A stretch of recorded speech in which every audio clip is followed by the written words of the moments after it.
बहुत समय पहले हिमालय की तलहटी में बसा एक सुंदर सा राज्य था, कुंदनगर।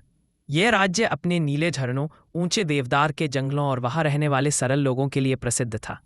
उन्हीं जंगलों के बीच एक छोटा सा गांव था, सुरभिपुर। इस गांव की मिट्टी सुगंधित थी और यहाँ के लोग जड़ी बूटियों और औषधियों के ज्ञान के लिए जाने जाते थे। यही वह गांव था जहां रहती थी एक साधारण सी लड़की, प्रिया। लेकिन प्रिया साधारण केवल रूप से थी, स्वभाव से नहीं। उसका दिल सोने जैसा था और उसकी समझदारी उसे दूसरों से अलग बनाती थी। पूरे गांव में कहा जाता था, प्रिया के हाथों में वह हुनर है कि सूखी लकड़ी भी जीवन पाले। असल में प्रिया जंगल की जड़ी बूटियों से ऐसे उपचार बनाती थी जो किसी भी बीमारी को ठीक कर देते थे। उसकी माँ भी एक वैद्य थी, लेकिन कुछ साल पहले बीमारी से चल बसी थी। प्रिया ने उसी दिन से ठान लिया था कि वह अपने ज्ञान से औरों का दर्द दूर करेगी। उधर कुंदनगर में राजा का बेटा युवराज अर्जुन काफी अलग स्वभाव का था। उसे राजमहल की ऊंची दीवारों में कैद सा महसूस होता था। जहां राजा शक्ति के प्रदर्शन में विश्वास करता था, वहीं अर्जुन जनता की तकलीफें समझना चाहता था। हर साल की तरह इस बार भी राज्य में नीलकुंड उत्सव होने वाला था, जहां लोग अपनी कला व औषधियां बेचते थे। अर्जुन ने साधारण वेश बनाकर बिना बताए मेले में जाने का निश्चय किया। उसी मेले में प्रिया भी आई थी, अपनी जड़ी बूटी से बने सुगंधित तेल, चिकित्सक लेप और उपचार लेकर।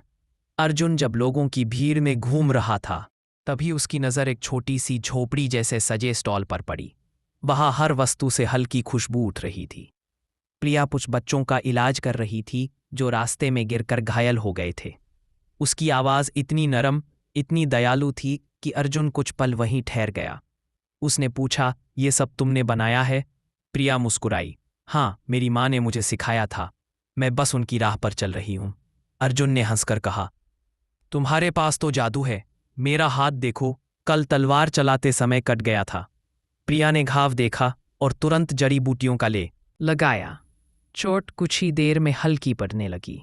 अर्जुन हैरान रह गया। यह उपचार कहाँ से सीखा? जंगल सिखाता है, प्रिया ने धीमे से कहा, बस उसे सुनने वाला चाहिए। अर्जुन उसी पल उसके व्यक्तित्व से प्रभावित हो गया।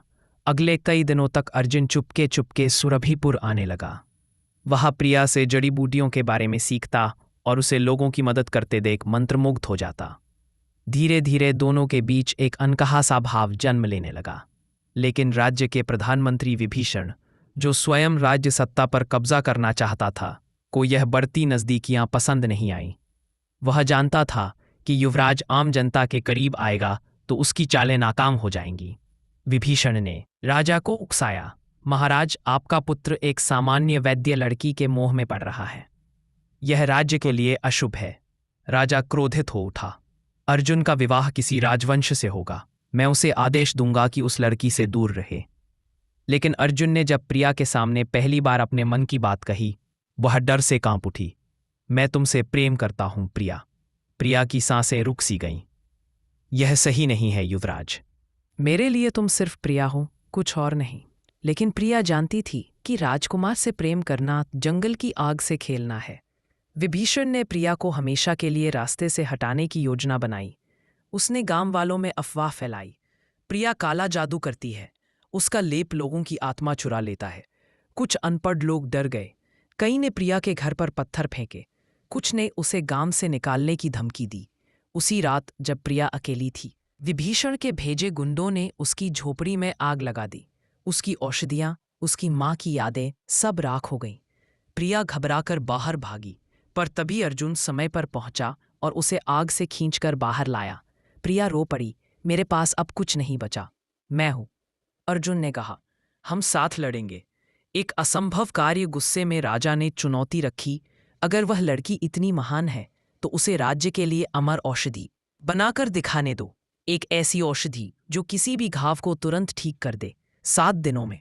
अगर वह असफल रही, उसे राज्य से निकाल दिया जाएगा। प्रिया ने डरते डरते चुनौती स्वीकार की। वह जानती थी यह असंभव है। उधर विभीषण भी हार मानने वाला नहीं था। वह चाहता था कि प्रिया चुनौती पूरी न कर सके। उसी रात प्रिया को सपना आया। एक वृद्धा ने कहा, नीलकुंड के ऊपर देवदारों के बीच एक प्राचीन स्रोत है, स्वर्ण जड़ी। उसे बनी औषधि अमर होती है, लेकिन उस तक पहुंचना आसान नहीं। अगली सुबह प्रिया ने सपना अर्जुन को बताया और दोनों उस रहस्यमयी स्थान की खोज में निकल पड़े। जंगल का रास्ता ऊबड़ खाबड़ था। कहीं गहरी खाई, कहीं जंगली भालू, कहीं फिसलन भरी चट्टानें, कहीं अचानक आने वाली ठंडी हवाएं। एक बार प्रिया फिसलकर खाई के किनारे लटक गई। अर्जुन ने अपनी जान जोखिम में डालकर उसे ऊपर खींचा। तुम अकेले में यह सब सहती कैसे? अर्जुन ने पूछा। प्रिया ने धीमे से कहा, दर्द की आदत है, पर अब डर लगता है तुम्हारे लिए। उनकी आंखें पहली बार बिना शर्म के एक दूसरे में डूब गईं। तीसरे दिन वे एक गुफा में पहुंचे जहां चमकती रोशनी दिख रही थी। वही स्वर्ण जड़ी उगती थी, लेकिन उस गुफा की रक्षा कर रहा था एक विशाल पर्वत सिंह, जिसकी आंखें सोने जैसी थीं। अर्जुन ने तलवार उठाई, पर प्रिया ने रोक लिया। हम प्रकृति से लड़ नहीं सकते। प्रिया धीरे धीरे आगे बढ़ी और ताबीज को अपने हाथ पर रखकर पर्वत सिंह की तरफ बढ़ी। ताबीज से हल्की रोशनी निकली। पर्वत सिंह गुर्राया, फिर शांत होकर पीछे हट गया, जैसे वह प्रिया की सच्चाई को पहचान गया हो। वे स्वर्ण जड़ी लेकर वापस चल दिए। वापसी के समय विभीषण अपने सैनिकों सहित रास्ते में मिल गया। उन्हें मार डालो, औषधि छीन लो। लड़ाई छिड़ गई। अर्जुन घिर गया। प्रिया डरी हुई थी, पर उसकी आंखें निडर थीं। उसने औषधि का थोड़ा सा लेप अर्जुन के घावों पर लगाया। घाव तुरंत भर गया। अर्जुन ने फिर पूरी ताकत से लड़ाई की और विभीषण को हराकर बंदी बना लिया। राजा के सामने जब सच आया, विभीषण की साजिशें, प्रिया की बहादुरी, स्वर्ण जड़ी की शक्ति, तो वह स्तब्ध रह गया। प्रिया ने राजा से कहा, मैं अर्जुन से प्यार करती हूं, पर मैं उसके राज्य पर बोझ नहीं बनना चाहती। अर्जुन ने कहा, मेरी रानी वही होगी जिसने अपनी जान पर खेलकर राज्य को बचाया है। राजा का दिल पिघल गया। उन्होंने प्रिया को गले लगाकर कहा, अब से तुम केवल वैद्य नहीं, कुंदनगर की राजकुमारी हो। और पूरे राज्य ने पहली बार किसी वैद्य लड़की को राजमहल की रानी बनते देखा। अर्जुन और प्रिया की प्रेम कहानी सदियां तक नीलकुंड की कथा के नाम से सुनाई जाती रही।